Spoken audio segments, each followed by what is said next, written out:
Welcome to the Saul's Newsstand News Review for February 21st, 2020. An article from The Hill reports, Democratic clash over Medicare for All reaches new heights in debate. Democratic presidential candidates clashed in some of the strongest terms yet over the Medicare for All policy dividing the field at the Nevada debate on Wednesday night. Senator Elizabeth Warren, who has slipped in the polls recently, in particular went on the attack in ways that she has not before.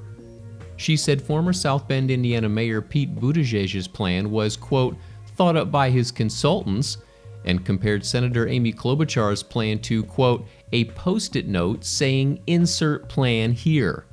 Meanwhile, former Vice President Joe Biden attacked former New York City Mayor Michael Bloomberg, who has rocketed to a high standing in the polls after spending millions of dollars on ads, for previously calling the Affordable Care Act a disgrace.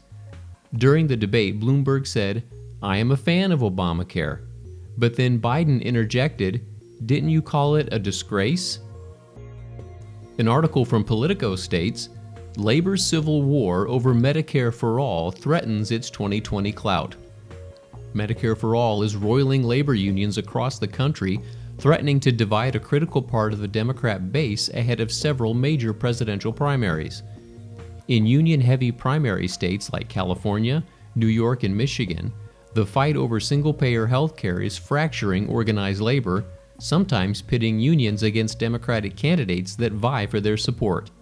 The rift surfaced last week when the 60,000-member Culinary Workers Union declined to endorse any Democrat in this week's Nevada caucuses after slamming Bernie Sanders' health plan as a threat to the hard-won private health plans that they negotiated at the bargaining table.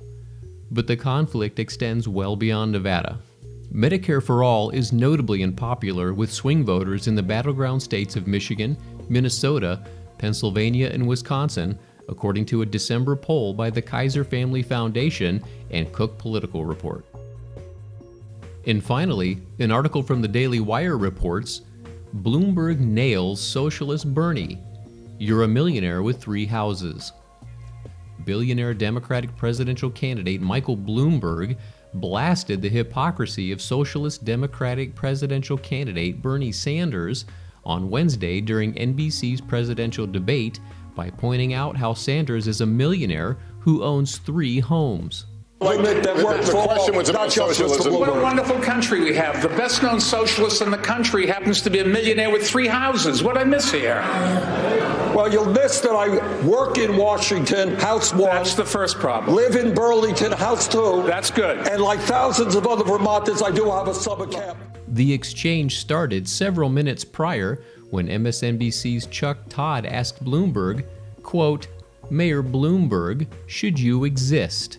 Todd went on to ask, quote, have you earned too much? Has it been an obscene amount of money? Should you have earned that amount of money? Bloomberg responded, quote, yes, I worked very hard for it and I'm giving it away. Sanders responded by claiming that Bloomberg did not make all that money and that it was his workers who made him the money. And that concludes your Saul's Newsstand News Review for February 21st, 2020. For more political news faster, visit saulsnews.com.